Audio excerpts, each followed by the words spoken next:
आप देख रहे हैं जंगलमन और मैं हूं आपके साथ शीतल राजपूत। मोदी सरकार के 100 दिन पूरे होने वाले हैं। चुनाव प्रचार के दौरान और सरकार बनाने के बाद मोदी कई बार कह चुके हैं कि सबका साथ सबका विकास उनके एजेंडे में सबसे ऊपर है। मोदी समाज के निचले तबके तक विकास की उम्मीद जगाने की मुहिम में जुटे हुए हैं, लेकिन खुद मोदी की पार्टी के कुछ नेता अपने बयानों से किए धरे पर पानी फेरते नजर आ रहे हैं। अब बीजेपी सांसद योगी आदित्यनाथ ने कहा है कि जहां मुसलमान ज्यादा होते हैं वहीं दंगे होते हैं। विपक्ष पहले से ही बीजेपी पर सांप्रदायिक राजनीति को बढ़ावा देने का आरोप लगाता रहा है, लेकिन योगी के ताजा बयान से पूरा विपक्ष एक साथ मोदी सरकार पर हमलावर हो गया है। आज जंगलमन में हम इसी मुद्दे पर बहस करेंगे और हमारा सवाल है कि क्या मोदी सरकार के 100 दिन पूरे होने से पहले देश में सांप्रदायिक राजनीति बढ़ी है?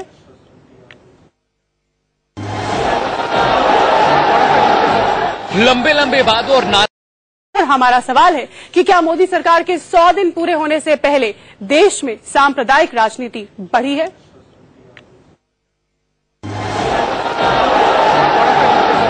लंबे लंबे वादों और नारों के साथ एक नई उम्मीद जगाकर मोदी ने देश की बागडोर संभाली।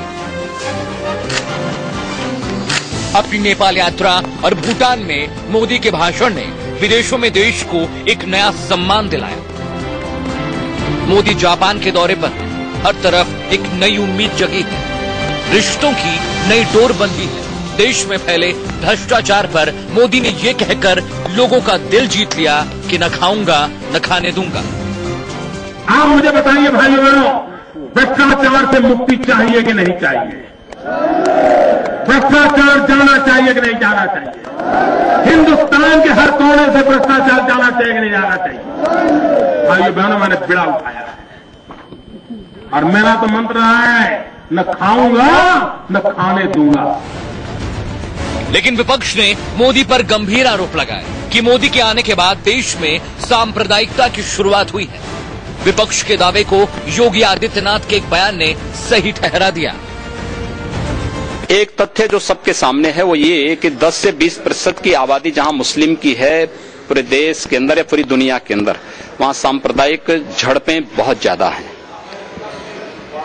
20 से 35-40% तक मुस्लिम आबादी जहां पर है वहां भीषण सांप्रदायिक दंगे हैं, और 40% से 35 से 40% से ऊपर जहां मुस्लिम आबादी है वहां हिंदुओं को सामूहिक पलायन करने या गैर मुस्लिमों को सामूहिक पलायन करने या फिर सामूहिक नरसंहार उनका होता है। योगी आदित्यनाथ ने ये बयान दिया तो सियासी हलकों में हड़कंप मच गया। एक सुर में विरोधियों ने कहा, बंटवारे की राजनीति ठीक नहीं।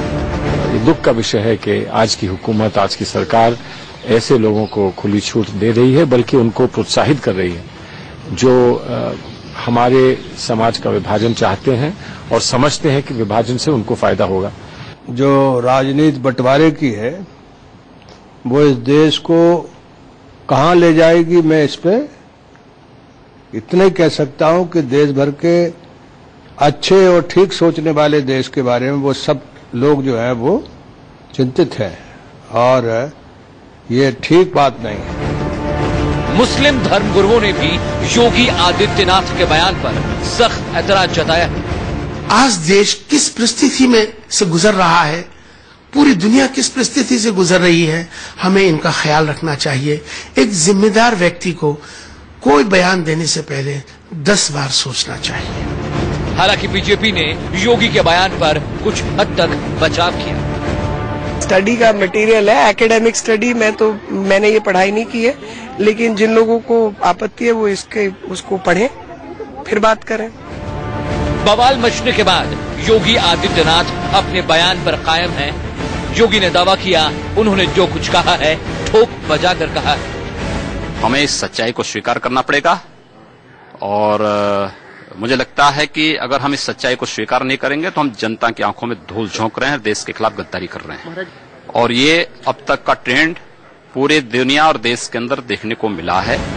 लेकिन भारतीय राजनीति में एक अकेले योगी आदित्यनाथ ही नहीं जो बड़बोले हैं, जो विवादित बयान देते रहते हैं। ऐसे नेताओं की फहरिस्त लंबी है।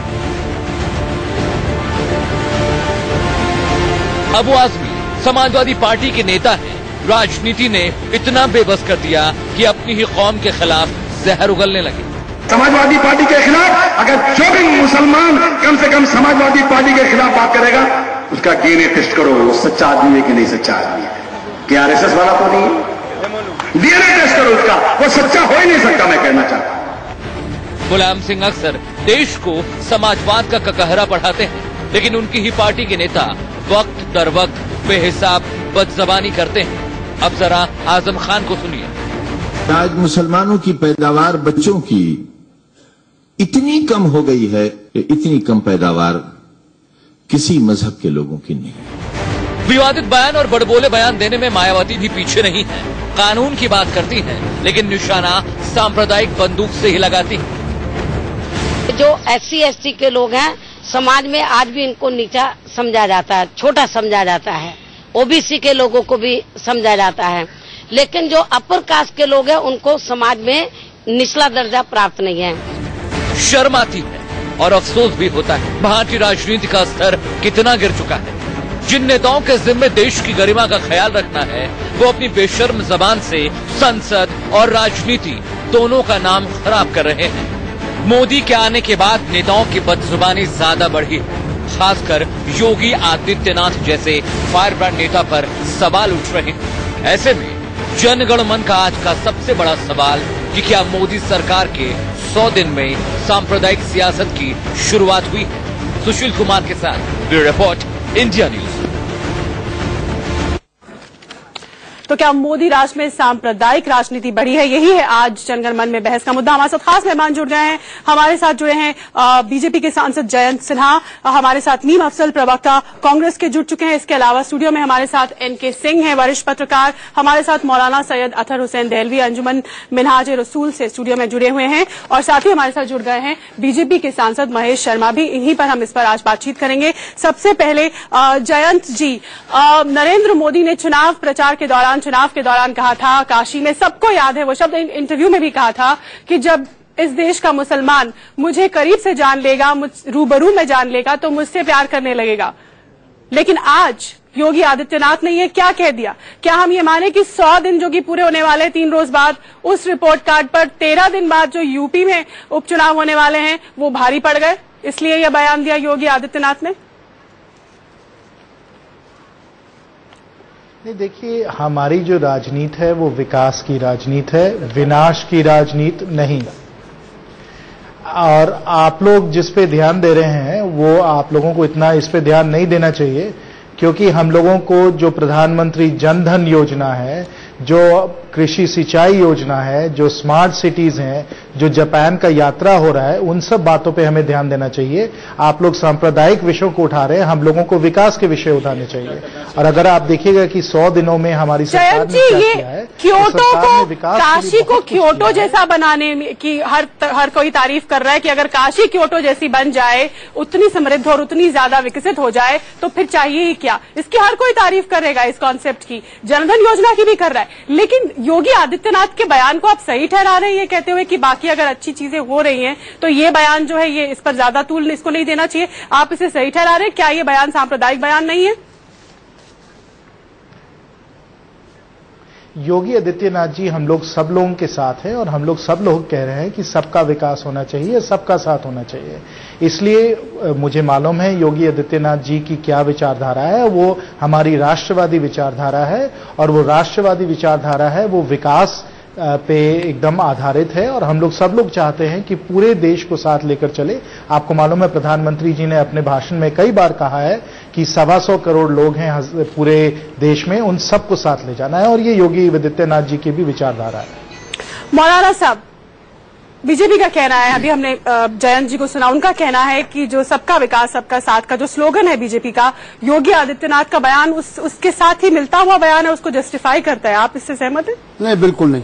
असल चीज ये है कि हर आदमी अपने आप को 52 गज का दिखाना चाहता है। ये बात सच्चाई है कि जो पूरी जीत है ये नरेंद्र मोदी जी की जीत थी, इसमें भाजपा का कोई अपना हाथ नहीं था। नरेंद्र मोदी जी ने जो एक सपना दिखाया था, एक विचार दिया था, एक नारा दिया था, सबका साथ सबका विकास, वो सबका साथ सबका विकास इन 100 दिनों में अगर आप देखिए तो मुझको बड़ी खुशी है कि वो इस वक्त जापान में है और वो काशी को क्योटो बनाना चाहते हैं, बुलेट ट्रेन की बात कर रहे हैं। लेकिन वहां जब मैं अभी पिछले दिनों बिहार था, अभी मुझे आपको मालूम जब छठ पूजा और दिवाली होती है तो हमारी रेलों की हालत क्या होती है, मुंबई लोकल की, ये वो इश्यूज थे जिन पे इनको तवज्जो देनी चाहिए थी। परेशानी क्या है कि आज के दिन नरेंद्र मोदी जी का कद इतना बड़ा हो गया है कि उसके साय में भी कोई नहीं समा पा रहा। क्या सुषमा स्वराज हो, राजनाथ सिंह हो, विनय कटियार थे, उमा भारती थी। अब ऐसे में बेचारे आदित्यनाथ क्यों है, खाली एक वो ले दे कि एक एमपी थे, तो अब 52 गज का दिखाने के लिए विकास का तो नारा दे नहीं सकते थे। जो पिछले दिनों कुछ हुआ, उत्तराखंड में जो कुछ हुआ, बिहार में जो कुछ हुआ, जो दुर्दशा हुई, अब चाहिए ऐसा था। ये कहीं न कहीं इनके वो विरोधाभास हैं कि एक तरफ हमारे प्रधानमंत्री को विश्व स्तर पर कहा जा रहा है भाई एक विकास पुरुष के रूप में जो है एक एशिया के अंदर जो थर्ड पावर उभर के आ रही है, दुनिया में एक ग्रोइंग जो है वो तमाम चीजें आ रही हैं, यानी उनके जो लोग उनकी भाषा नहीं भी जानते वो भी उनको सुनने आते हैं। लेकिन जब आदित्यनाथ की भाषा को आप सुनते हैं, कहीं लगता है कि क्या वो बुलेट ट्रेन जो होगी, वो सबका साथ सबका विकास, वो जनधन योजना जो होगी, जब आप कहेंगे, जब आप 60% और 20% की जब ये परिभाषा आप करेंगे तो आपको क्या लगेगा कि किन लोगों का आप विकास करना चाहते हैं। दूसरी चीज, परेशानी क्या है आज की तारीख के अंदर, जब हम छोटे थे हम सुनते थे मेरा रंग दे बसंती चोला, बसंती चोला हो या मौलवियों के सर पर रखी हुई टोपी हो, ये बड़ी आस्था की चीज है, लोग इनसे जुड़ते हैं, उनका काम नहीं है। लेकिन इस तरीके का बयान देके कहीं ना कहीं, अब जो मुझको बड़े सिन्हा साहब हमारे बड़े जैसे कहते हैं विशेष हैं और बड़े वरिष्ठ हैं, लेकिन यह कहना है कि आप लोग क्या दिखाएं और क्या ना दिखाएं। अगर किसी को संपूर्ण सत्ता भी मिल जाए और समर्थन भी मिल जाए जनता का, फिर भी सरकारों का यह हक नहीं है कि वो जो चाहे, उनके लोग जो चाहे वो सब कुछ करने लगे। पहले दिन से ये सरकार विवादों में घिर रही है, कभी 370 पे बयान आता है, कभी यूनिवर्सल यानी यूनिफॉर्म सिविल कोड पे इनका बयान आ जाता है, कभी अलग अलग तरीकों से। तो हमारा कहना यह है कि गवर्नेंस की जो आप बात कर रहे हैं, क्या ही अच्छा हो कि एक मरतबा माननीय प्रधानमंत्री जापान से वापस आए, इन सबकी क्लास लें कि भाई विश्व स्तर पे मेरा कद बहुत ऊंचा बढ़ चुका है, लोग मुझे सुनने आ रहे हैं, जापानी वजीर आजम प्रोटोकॉल तोड़ के मेरे पास आते हैं। तुम जो यहाँ पे ये कर रहे हो, आज ही गार्जियन ने अपने एक आर्टिकल छापा है जिसमें लिखा कि नरेंद्र मोदी को खतरा कहीं नहीं है। परेशानी ये है कि उनका जो विकास है कहीं वो ऐसे बड़े बोले नेताओं के पीछे ना छुप जाए। नरेंद्र मोदी को खतरा अपनों से ही है, जो जैसा कि उन्होंने इंडिकेट किया, नेता योगी आदित्यनाथ जैसे। लेकिन क्या इनके सिंह साहब हम ये समझे कि योगी आदित्यनाथ ने यूं ही बोल दिया ये बयान? 13 सितंबर को बाय इलेक्शंस है उत्तर प्रदेश में और उन्हें चुना गया, खासतौर से जिम्मा सौंपा गया है, तो ऐसे ही तो वो बयान देते नहीं फिर रहे होंगे ना? नहीं, आदित्यनाथ का ट्रैक रिकॉर्ड अगर आप देखेंगे तो समझ में आ जाएगा। हम थोड़ा और आगे जा रहे हैं। 100 दिन में काफी कुछ हुआ है, अच्छा विकास हुआ है, और विकास भले न हुआ हो, विकास का एक मैसेज जा रहा है। अगर आप देखें तो 2.5 करोड़ 36 घंटे में अगर अकाउंट्स खुल जाते हैं, ये मनमोहन सिंह की सरकार में उम्मीद हम नहीं कर सकते थे। तो सरकार का इकबाल बढ़ा है, credibility of the government has gone up. वो विश्वसनीयता जनता में सरकार को लेके कि एक एडमिनिस्ट्रेटिव मशीनरी है जो डिलीवर कर रही है, ये मैसेज बड़ा अच्छा गया है। विकास मोदी का परसेप्शन है, सबका साथ और सबका हाथ वगैरह वगैरह, अच्छा लगता है कि अगर इसी पे कन्फाइन करते। एक पैराडॉक्स जो बन रहा है, विरोधाभास जो है, एक तरफ विकास को लेके हम मुतमईन हैं कि यह व्यक्ति भारत को बदल देगा, दूसरी तरफ यही व्यक्ति जब आदित्यनाथ को चुनता है और वो आदित्यनाथ जो कहता है कि मेरे हाथ में एक हाथ में माला है, दूसरे हाथ में भाला है, तो तब मोदी से पूछना पड़ता है कि भाई ये तुम्हारी चॉइस कैसे है? तुम्हारी चॉइस अगर विकास है, सबका हाथ सबका साथ है, तो दूसरी तरफ ये क्यों है? तो ये पैराडॉक्स जो है वो मोदी को रिजॉल्व करना है। तो उन्होंने बहुत अच्छा कहा है कि मोदी अपने ही पैराडॉक्स में, कॉन्ट्राडिक्शंस में कहीं ट्रैप हो रहे हैं कि एक तरफ उनको, और हम सब मानते हैं कि विकास के पैरा, हमारी तो अक्सर बात होती रही है, और विकास को अगर एक आदमी इंडिया में बहुत अच्छी तरह समझता है वो नरेंद्र मोदी समझते हैं। मैं 15 साल से उनसे बात करता रहता हूं, और विकास के डेवलपमेंट के पैरामीटर्स को जितना अच्छा वो समझते हैं, कोई नहीं समझता। एंड एक ऐसा लीडर है जो सोचता है। लेकिन दूसरी तरफ क्या कर रहे हैं आप? अगर इस आदमी को रखेंगे आप, तो प्रजातंत्र में हमारा विश्वास कैसे रहेगा? ये भाला लेके प्रजातंत्र लाएगा? इसके हाथ काट देने चाहिए इस तरह के प्रजातंत्र के लोगों के। अगर कोई भाला लेके प्रजातंत्र लाता है और कहता है कि हम माला रखेंगे और भाला रखेंगे और हम दंड देंगे, दंड तुम दोगे, तो ये सुप्रीम कोर्ट क्या करेगा? ये सिस्टम ऑफ गवर्नेंस क्या करेगा? नरेंद्र मोदी क्या करेंगे? बिल्कुल। तो मेरे ख्याल से जो सबसे बड़ा पैराडॉक्स है वो ये है कि एक तरफ हम सब मुतमईन हैं कि एक आदमी है जो सोच रहा है, विकास कर रहा है, पर ये दूसरी तरफ आपकी कौन सी मजबूरी है कि आपको योगी आदित्यनाथ को लाना पड़ता है? हम सब ट्रैक रिकॉर्ड जानते हैं और इसमें कोई डिफेंस लेने की जरूरत नहीं। बीजेपी डिफेंस लेगा तो लोग हंसेंगे कि योगी आदित्यनाथ को आपका चॉइस बन जाता है। तो इसलिए, और मीडिया को इसमें, मीडिया को क्या करना चाहिए यह भी बताने की जरूरत नहीं है। शायद मालूम नहीं है सिन्हा साहब को कि एडवर्सेरियल डेमोक्रेसी में मीडिया का रोल ही निगेटिव होता है। ये फंडामेंटल फंक्शन है मीडिया का जो वो करता है, इसलिए हम नेगेटिव ही देते हैं। बस यही बात है कि आप मीडिया को छोड़ दीजिए। अगर योगी आदित्यनाथ ये सेंटेंस कह रहे हैं कि मेरे एक हाथ में माला है, दूसरे हाथ में भाला है और मैं बुरे शक्तियों को सजा दूंगा, तो ये सारे जो लग रहा है कहीं ना कहीं डेमोक्रेसी हाईजैक हो रही है। तो मेरे ख्याल से मैं यही कहूंगा कि 100 दिन में जहां अच्छी चीजें हुई हैं, वहां पे ये जो नेगेटिव्स हैं, इसको मेरे ख्याल से नरेंद्र मोदी को खुद ही देखना पड़ेगा। बिल्कुल, इस पर हम जवाब लेंगे महेश शर्मा जी से, लेकिन मैं पहले मीम अफजल साहब के पास चलूंगी। मीम अफजल साहब, जैसे कि हमने एनके सिंह साहब को भी सुना और कई योजनाएं जो हाल में जिनकी घोषणा हुई या जिस तरह की कोशिशें हो रही एडमिनिस्ट्रेटिव स्तर पर, विकास के पैमाने पर मोदी खरे उतरते हुए दिख रहे हैं, ऐसा लोगों का मानना है, ऐसा विशेषज्ञों का मानना है। लेकिन जो बड़बोले नेता है वो काम खराब कर रहे हैं, आप क्या कहेंगे? देखिए, ऐसा है शीतल जी कि बलराज मधोक साहब से लेकर के योगी आदित्यनाथ जैसे लोग इस देश में हमेशा पैदा होते रहे हैं और उन्होंने इस देश के हालात को खराब करने की भरपूर कोशिश की है। लेकिन मैं मुबारकबाद देता हूं हिंदू कम्युनिटी को, मैं सीधा कह रहा हूं हिंदू कम्युनिटी को, उस मेजॉरिटी कम्युनिटी को जिसने इस देश के अंदर सेकुलरिज्म को चुना और उसी सेकुलरिज्म के चलते आज हम यहां बात देता हूं हिंदू कम्युनिटी को, मैं सीधा कह रहा हूं हिंदू कम्युनिटी को, उस मेजॉरिटी कम्युनिटी को जिसने इस देश के अंदर सेकुलरिज्म को चुना और उसी सेकुलरिज्म के चलते आज हम यहां बैठे और बहस कर रहे हैं। मुझे फख्र है एनके सिंह जैसे लोगों पर और उन जैसे 1 नहीं, 2 नहीं, 10 नहीं, 50 नहीं, करोड़ों लोगों पर। मुझे तो शर्म आती है अगर आप मुझसे कहते कि मोदी आदित्यनाथ के ऊपर आपको प्रोग्राम करना है, तो मैं ईमानदारी की बात करता हूं, अपनी इंसल्ट समझता हूं कि ऐसे प्रोग्राम में आऊं।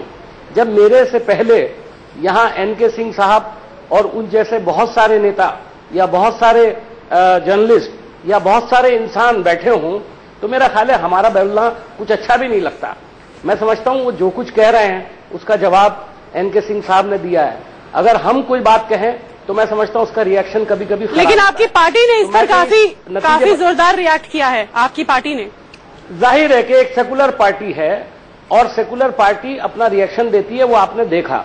लेकिन मैं समझता हूं कि हमारा जो ऑफिशियल एक तरह से स्टेटमेंट है वो इसी तरफ है कि क्या आज बहुत सारे लोग कहते हैं कि अपनी पॉलिसी बदलो, सेकुलरिज्म छोड़ दो, शायद लोगों को आपको सपोर्ट मिल जाएगा। लेकिन मेरी पार्टी ने ऐसा नहीं किया और ना वो ऐसा करेगी।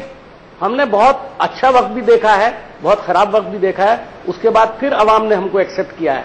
125 साल से हम घास नहीं खोद रहे हैं, हमने एक स्लो प्रोसेस के साथ आगे बढ़े हैं। देश की जनता हमको समझती है, कभी हमसे नाराज भी होती है, लेकिन उसके साथ साथ हमारे साथ भी आती है। मैं समझता हूं योगी आदित्यनाथ की बात पर मैं तबसरा करूं, ये मेरे लिए इंसल्टिंग है, मैं इसे शर्मनाक समझता हूं। नहीं, हमारा मुद्दा कहना चाहता हूं, योगी आदित्यनाथ का बयान, आज का ताजा बयान है, मुद्दा मैं वही आ रहा हूं 100 दिन में क्या सांप्रदायिक राजनीति बढ़ी है? मैं वही आ रहा हूं, मैं शीतल जी वही आ रहा हूं। देखिए, इस सरकार ने 3 मुद्दों पर चुनाव लड़ा था। 3 मेन मुद्दे थे। सबसे पहला मुद्दा था महंगाई, दूसरा था करप्शन, तीसरा था कि फॉरेन दूसरी कंट्रीज में जो पैसा पड़ा हुआ है वो लेकर के आना है। इन तीनों में से महंगाई, आप मुझे बता दें 100 दिन में अगर एक वस्तु बता दें जिस पे 100 पैसे कम हुए हों, तो मुझे बता दें, मैं समझूंगा मोदी जी की सरकार बहुत बढ़िया काम कर रही है। दूसरा, करप्शन के ताल्लुक से यहां जितने लोग बैठे हुए हैं आपके, अगर उन्हें लगता हो कि जमीन पर करप्शन में कोई फर्क आ रहा है, हमारे जमाने में भी था, हम इसको एक्सेप्ट करते हैं और आज भी करप्शन में कोई तब्दीली नहीं आई है। तीसरी बात, 150 दिन के अंदर पैसा वापस लाने की बात हुई थी। बाबा रामदेव ने पूरी तहरीक चलाई और अवाम ने साथ भी दिया उसको लेकर के। आज बाबा रामदेव भी सोच रहे हैं कि 100 दिन तो गुजर गए, अभी तो 1 रुपया भी नहीं आया, वो अरबों रुपया कैसे आएगा। ये 3 बड़े मुद्दे थे। मोदी जी आए, उन्होंने नेशनल लीडर तो बन ही गए हैं, वो अब वो इंटरनेशनल लीडर बनने के लिए कोशिश कर रहे हैं। अब आपने अभी अपने शुरू में जो तबसरा दिया उसमें लिखा जापान में उनका स्वागत हो रहा है, उनकी इज्जत बढ़ रही है।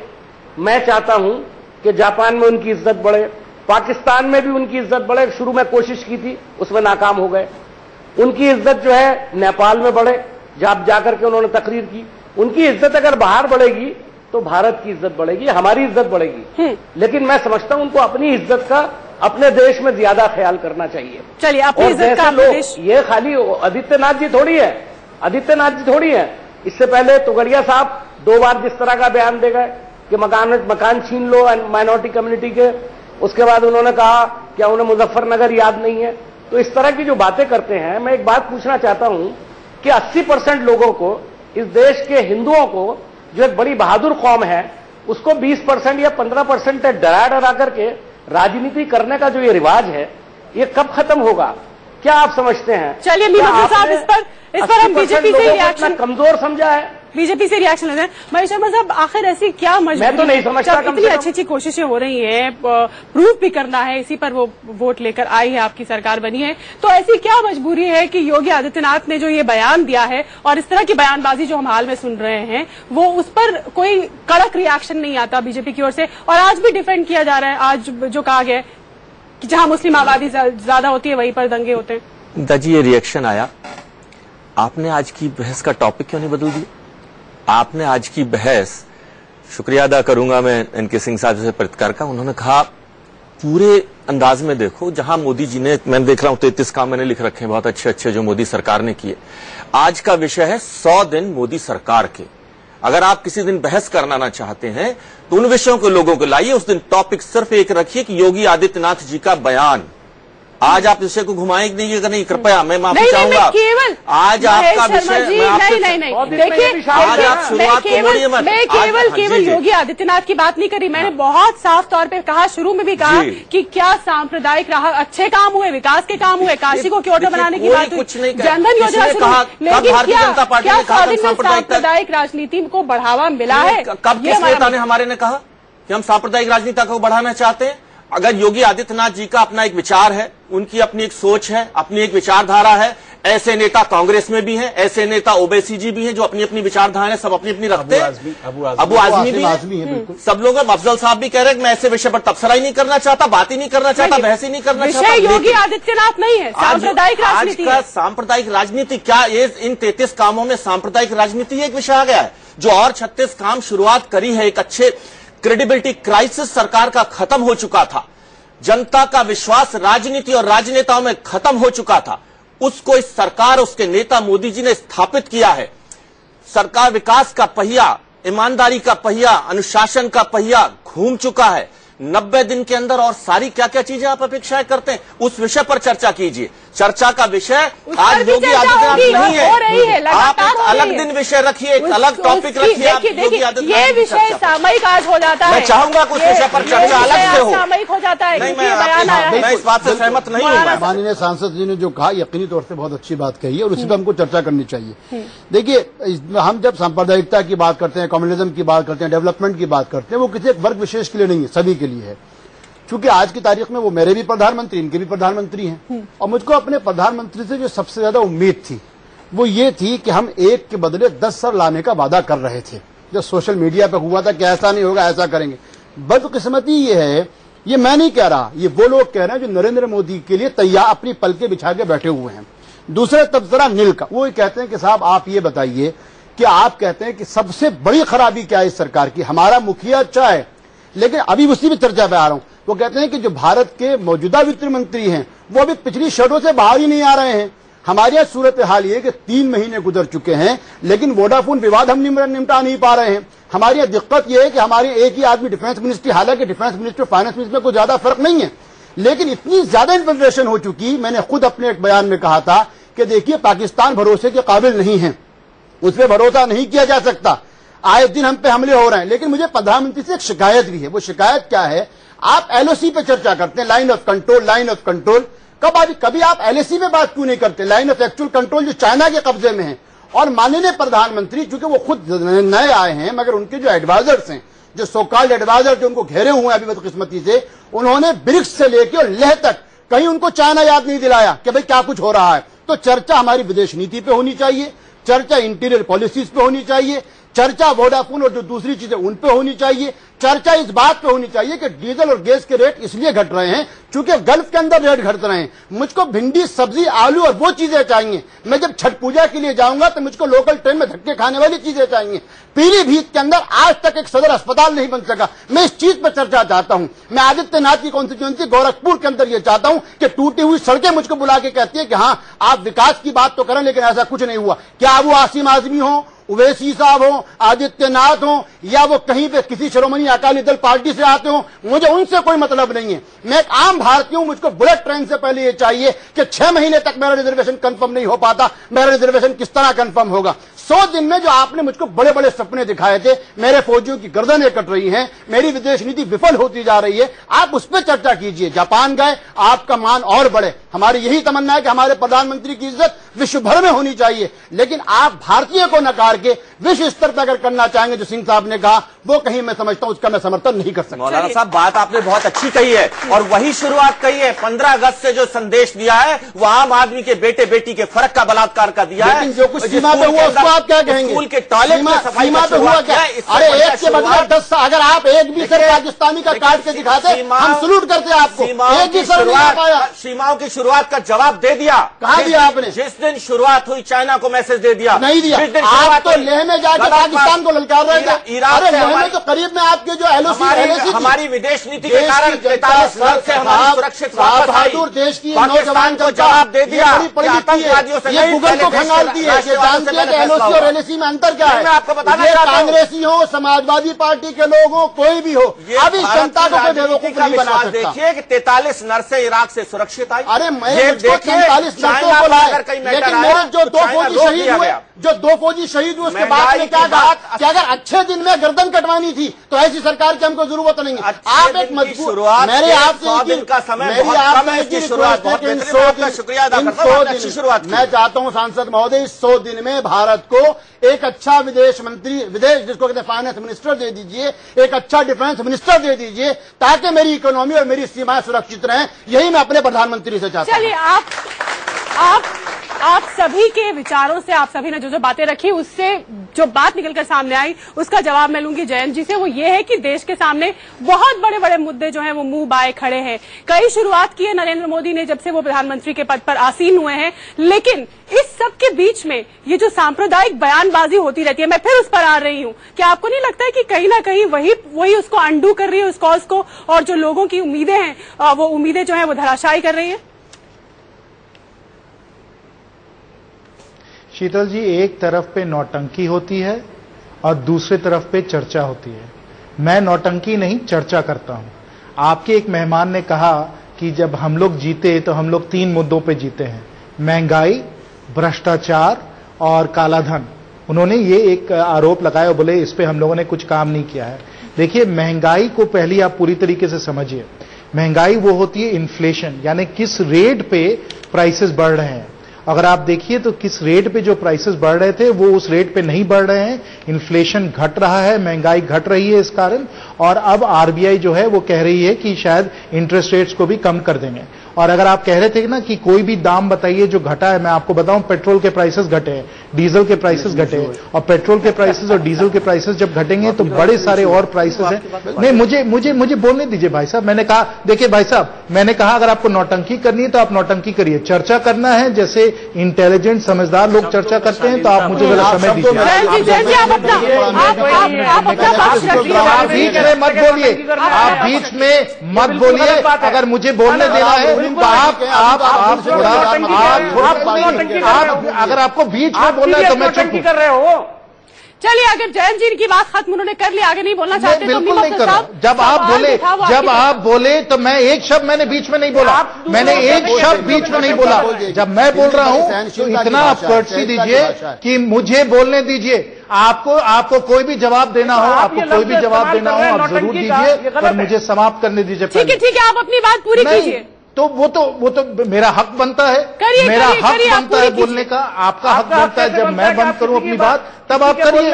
आपने 10 आरोप लगाए, आपने 10 बात। भाई साहब, भाई साहब आप आरोप लगाइए, आप नौटंकी कैसे कह रहे हैं? सभ्यता जानिए। डिस्कशन को नौटंकी कैसे बता रहे हैं आप? शब्दों को ध्यान से रखना। नहीं, वो मेरा हक, वो तो मेरा हक बनता है। आपने 10 चीजें बोली, वो आपका हक था। ये लोकतंत्र है, आपका पूरा, आपकी पूरी आजादी है, आप जो चाहें बोले। जब मैं बोलता हूं तो मेरी भी आजादी है, मैं आप अपना पक्ष रखिए। इसका आप थोड़ा, चलिए हम वक्त और जाया न करें, आप अपनी बात पूरी कीजिए। मैंने 3 आरोप आपने लगाए जी, आपने 3 आरोप लगाए। नहीं, मैं बीच में नहीं। आपको बोलना है तो बोलिए, मैं चुप हो जाता हूं, बोलिए। अगर आप अपने को इतना भी कंट्रोल नहीं कर सकते तो मैं समय आपको बड़ी बात कही है।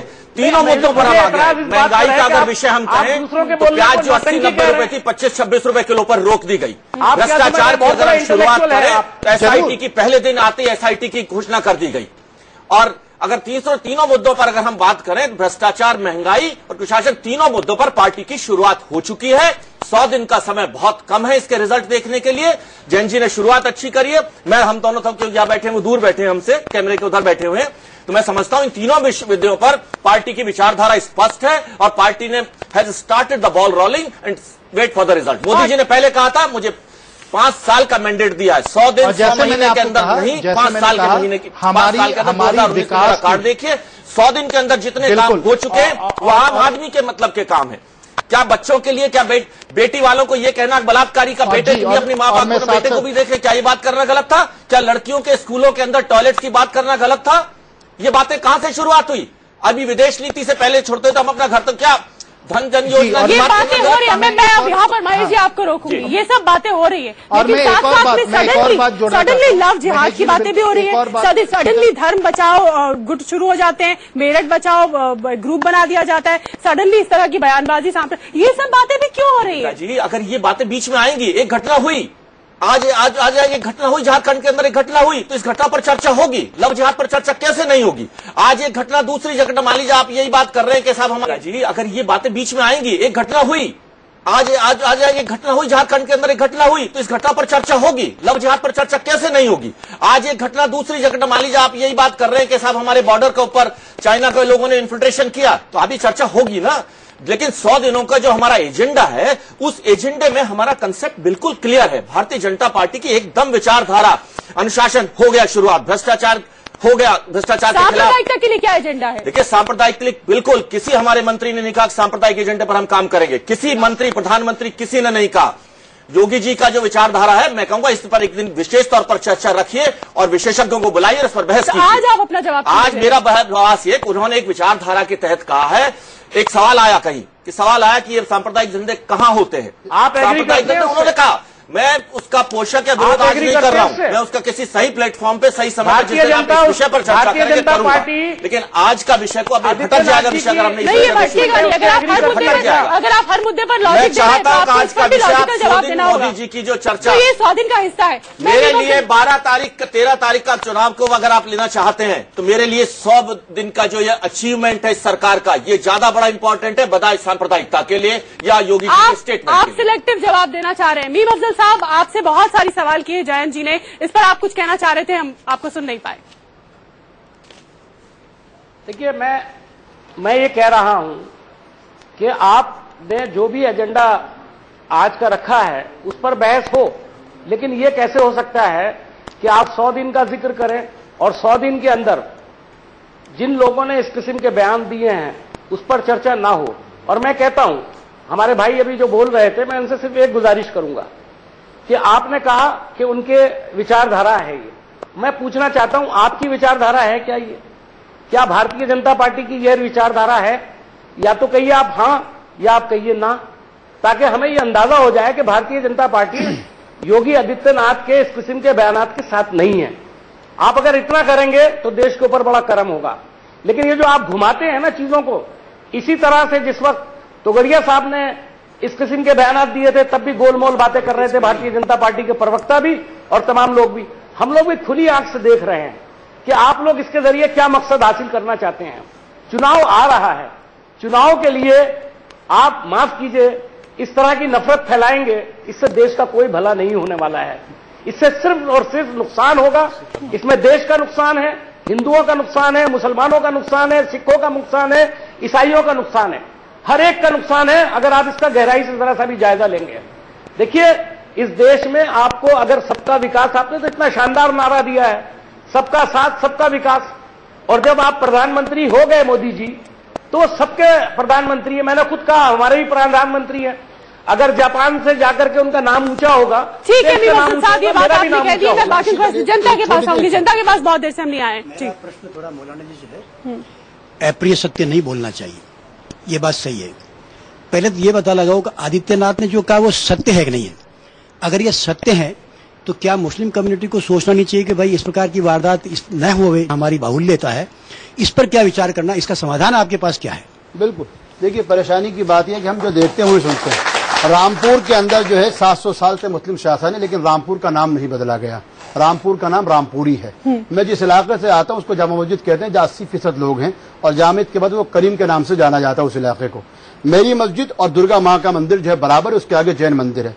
परेशानी क्या है, जब मैं संक्षेप में एक बात कह रहा हूँ, भारतीय जनता पार्टी के साथ परेशानी यह है कि जो भी आदमी उनको शिखर तक ले जाए, यानी जिसकी आवाज अच्छी हो, जिसकी भाषा अच्छी हो, शिखर तक ले जाए, उसके बाद उसको भी कुछ नहीं मिलता, फिर नए चेहरे तलाश किए जाते हैं ताकि लोगों को ठगा जाए। मैं ऐसा शब्द कर रहा हूं, हालांकि हो सकता है, लेकिन ठगे।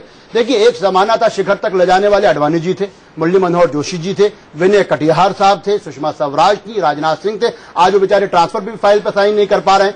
अब एक नया चेहरा है, 52 गज का बनने के लिए कुछ तो आपको कहना पड़ेगा। मुस्लिम समाज हमने कहीं ने कहा, अगर बिल्कुल नहीं कहा, लक्ष्मी नगर, गौतम नगर, रमेश पार्क, यहाँ सब हिंदू और मुसलमान एक साथ रह रहे हैं, और इस देश का हिंदू हमसे ज्यादा मोहब्बत करने वाला है। इसीलिए उसने 93 के अंदर बाबरी मस्जिद की शहादत के बाद भी भारतीय जनता पार्टी को वोट नहीं दिया था, बल्कि सेकुलर ताकतों को जिताया था। उसने दिल्ली में जिताया था। उसने लोकसभा चुनाव के बाद देवभूमि कहलाने वाली 3 सीटों के ऊपर, जहां मुसलमान 1% भी नहीं है, वहां भी जो है गैर बीजेपी को जिताया है। इसलिए इस देश का हिंदू हमसे ज्यादा मोहब्बत करने वाला है, और उसी की मोहब्बत के साथ इस देश का मुसलमान जिंदा है, यहाँ रहता है, एक साथ रहते हैं, और उस ताने बाने को कोई नहीं तोड़ सकता। आप कुछ कहना चाहते हैं साहब? नहीं शीतल, मेरे ख्याल से थोड़ा सा इस टॉपिक को समझना होगा। 100 दिन में हम गवर्नेंस की एनालिसिस कर रहे हैं, विकास की नहीं कर रहे हैं। गवर्नेंस में यह भी आता है कि आपका पॉलिटिकल कंडक्ट कैसा रहा, सोशल मैसेजिंग आपने कैसे दी। बिल्कुल, और ये उसी का हिस्सा है। तो मेरे ख्याल से थोड़ा सा लॉजिकली डॉक्टर साहब थोड़ा सा उससे हट गए हैं। ये हमारा पार्ट है इस डिस्कशन का कि 100 दिन में आपने गवर्नेंस में विकास के पैरामीटर में किया। आपका इकबाल बहुत अच्छा रहा। आपने कई मकाम पे, ये बिल्कुल सही है कि करप्शन को लेके एक दहशत है, करप्ट लोगों में दहशत है, बिल्कुल सही है, और वो पिछली गवर्नमेंट में नहीं थी। बल्कि मैं ये कहूंगा कि जो मीम साहब ने बड़ा अच्छा कहा कि मैंने घास नहीं खोदा है, एक्चुअली ये कोयला खोदते रहे तो घास नहीं खोद पाए। लेकिन सिर्फ मैं ये कह रहा हूं कि माफ कीजिएगा मीम साहब, लेकिन हकीकत ये है कि आप देखें गवर्नेंस के गैमेट में ये भी आता है कि भाई आपने पॉलिटिकल मैसेजिंग क्या दी है। तो एक तरफ योगी आदित्यनाथ को लाते हैं, तो आपका अबू आजमी भी आता है, बिल्कुल समाजवादी पार्टी का भी अबू आजमी है, तो क्या आप लेकिन उनका अगुआ देश का प्रधानमंत्री नहीं है, जिससे देश को इतनी भर कर उम्मीदें हैं। तो प्रधानमंत्री में कोई गलती नहीं, हम वही कह रहे हैं। वही तो मेरा सवाल है डॉक्टर शर्मा से, मेरा यही सवाल है जो आप सीधा जवाब नहीं दे रहे। आखिर ऐसे लोगों पर लगाम क्यों नहीं लगती, ऐसी बयानबाजी महेश जी बहुत संजीदगी से बात कर रहे हैं। सिर्फ 10 सेकंड में एक बात इनसे बड़े अदब के साथ पूछना चाहता हूं। देखिए, प्रधानमंत्री ने एक बड़ी अच्छी बात कही थी अपनी चुनावी रैली में कि मेरे पास एक ही किताब होगी, और वो किताब है देश का संविधान। उस देश का संविधान 3 बातें करता है देश के सभी लोगों के लिए, गरीब, अमीर, आदिवासी, जो भी हो। Identity, security and opportunity in the system. हर किसी की आइडेंटिटी बरकरार है, उसकी सिक्योरिटी हो और अपॉर्चुनिटी।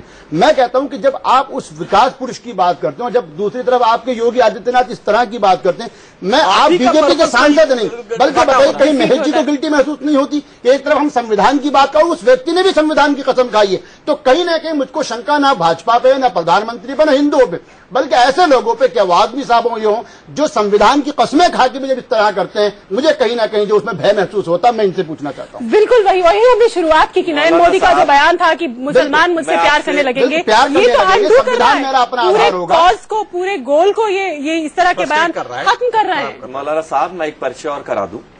मैं दिल्ली के दरियागंज के स्कूल से पढ़ा हूं, जाकिर हुसैन कॉलेज से मैंने तालीम पास की है, और जामा मस्जिद की तलहटी में बैठकर मैं पढ़ा। बहुत अच्छा। और रही बात 14 वर्ष की आयु से मैं राष्ट्रीय स्वयंसेवक संघ का स्वयंसेवक भी हूं। मुझे कहीं श्री गुरुजी ने जिस दिन स्वयंसेवक आरएसएस की स्थापना करी थी, उनका थे राष्ट्र की प्रगति था, मुस्लिमों की खिलाफत या मुस्लिमों को इस देश से भगाना नहीं था। ये कहीं नहीं लिखा हुआ। आज किसी भी देश के राष्ट्रीय नेता ने, किसी भी बड़े से बड़े जिन नेताओं, उनकी चर्चा ना करें कि हमारी पार्टी में अडवाणी जी का क्या रोल है, ये कृपया माफी चाहूंगा मैं आपसे। लेकिन जिस विषय की बात आज हमारे एक दर्शक ने उठाई, उस पर चिंतन हो कि क्या सच्चाई ऐसी है, और अगर है तो क्यों है। आज मैं कहता हूं योगी जी ने एक विषय उठाया कि साहब दंगे होते हैं, इस पर एक जांच हो जाए, इस पर एक बहस हो जाए और उस पर एक समाधान। आप सब लोग बैठे, आप बहुत अच्छी तकरीर कर रहे हैं, बहुत बढ़िया संजीदगी से तकरीर कर रहे हैं। एनपी सिंह साहब बहुत वरिष्ठ पत्रकार हैं, इन्होंने बहुत अच्छी शुरुआत करी। भैया बहुत सारी चीजें देख लो। आज चर्चा का विषय 13 तारीख के चुनाव के लिए अगर योगी जी का स्टेटमेंट यूज करने की जरूरत नहीं है, बल्कि 100 दिनों के अंदर जो एजेंडा की शुरुआत करी है, जनधन योजना की जो शुरुआत करी है, चलिए वो है, उसकी शुरुआत कीजिए। शर्मा, एक ब्रेक का वक्त हो रहा है, ब्रेक का वक्त हो रहा है, ब्रेक का वक्त हो रहा है। इस पर हमारी चर्चा लगातार जारी है। हमारे मेहमान हमारे साथ बने हुए, एक छोटे से ब्रेक के लिए हम रुक रहे हैं, आप भी जुड़े रहिए हमारे साथ।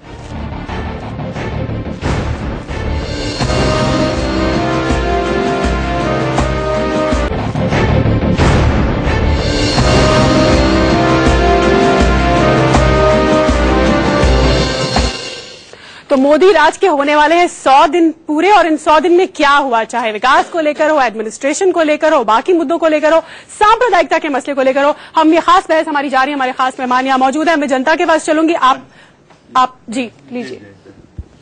मैडम, मैं शर्मा जी से अपने इस चैनल के माध्यम से कहना चाहता हूं कि जितना विकास हुआ है मोदी जी ने 100 दिन में, जो विकास हुआ है, इस विकास की तो कोई झुठला नहीं सकता, इस सबके सामने।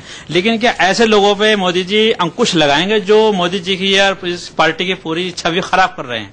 खाली मैं इतना चाहूंगा मैं इसी से पूछूं। देखिए, मैं ये बात आपके सामने खुल के कहना चाहता हूं। हालांकि ये हमारे सांसदों के बीच की मीटिंग थी, उत्तर प्रदेश के सांसदों के बीच में, जिसमें मोदी जी ने हमसे ये कहा था कि आज अगर प्रदेश के अंदर कहीं सांप्रदायिकता का दंगा कहीं होता है तो उसकी जिम्मेदारी प्रदेश सरकार की जितनी है उतनी हम 73 मेंबर पार्लियामेंटरों की भी है।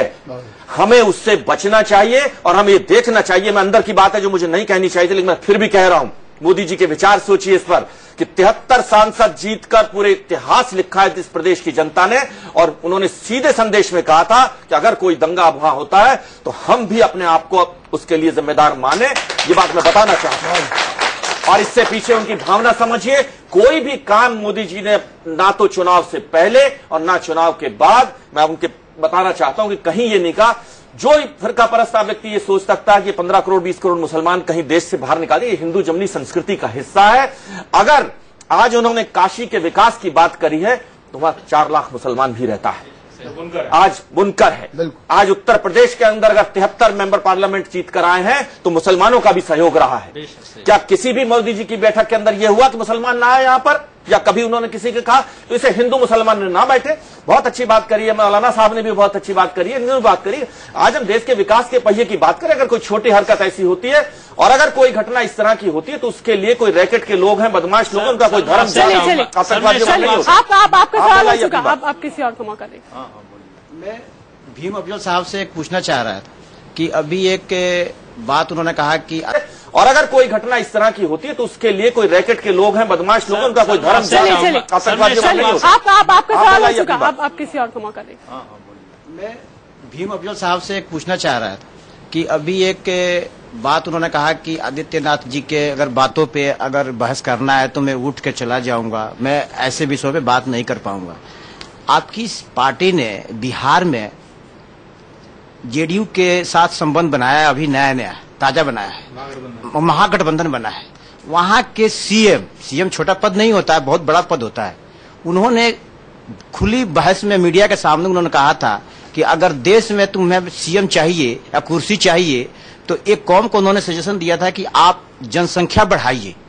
क्या ऐसे सीएम अगर बयान देते हैं कि जनसंख्या बढ़ाइए और अपनी कुर्सी पाइए, उस सरकार गठबंधन के पार्टी के साथ आप गठबंधन का बनाए रखने में आपको खुशी मिलती है? आप अपने पार्टी अध्यक्षा से ये नहीं कहे कि हाँ आप ऐसे पार्टी को दरकिनार कीजिए जो। चलिए, आपका सवाल पूरा हो गया, सबने कॉन्टेक्स्ट समझ लिया। मीम अफजल साहब, जनता की तरफ से ये सवाल आपके लिए है।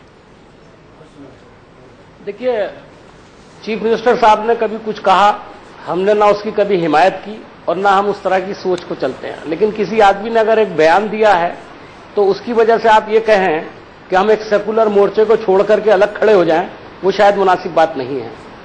और जहां तक कांग्रेस पार्टी का ताल्लुक है, कांग्रेस पार्टी हर सेकुलर फोर्स के साथ खड़े होने के लिए तैयार है, क्योंकि हम समझते हैं कि इस देश का सबसे ज्यादा विकास उस वक्त होगा जब सबको साथ लेकर के चलेंगे, और जब सबको साथ लेकर चलेंगे तो वही सबसे ज्यादा सेकुलरिज्म की परिभाषा मानी जाएगी। शीतल अफजल साहब, एक सिर्फ छोटी सी बात जो हमारे भाई ने सवाल करा।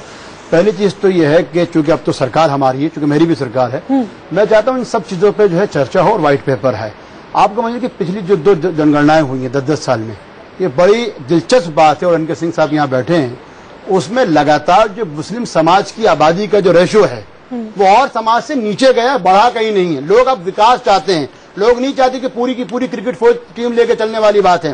खाली ये भय दिखाना, मैं समझता हूं कि आप कुछ करोड़ लोगों को, इतनी बड़ी संख्या को, 88 करोड़ लोगों को आप भय डराएं इनकी आबादी बढ़ जाएगी, ऐसा कुछ। मैं हमेशा कहता हूं कि इसकी आबादी कहां बढ़ रही है, कितनी बढ़ रही है, सरकार हमारी आ चुकी है, व्हाइट पेपर हम लेके आए, लेकिन एक उत्पाद न फैलाएं, अफवाहें न फैलाएं, कहीं नहीं होती है। मैं कहता हूं जाके पूछिए, लोग समझदार हो चुके हैं कि एक बच्चे के एडमिशन कराने में कितनी दिक्कतें होती हैं। आबादी कहीं नहीं बढ़ रही। हाँ, आबादी उसके यहाँ बढ़ रही है, क्या वो झारखंड का हिंदू हो या वो जनाब उड़ीसा का आदिवासी हो या आसाम का देहात का रहने वाला हो, आबादी वहां बढ़ी जहाँ साधन ही नहीं है। आप साधन दीजिए, वकालत दीजिए, तालीम दीजिए, लोग अपने आप जागरूक हो जाएंगे।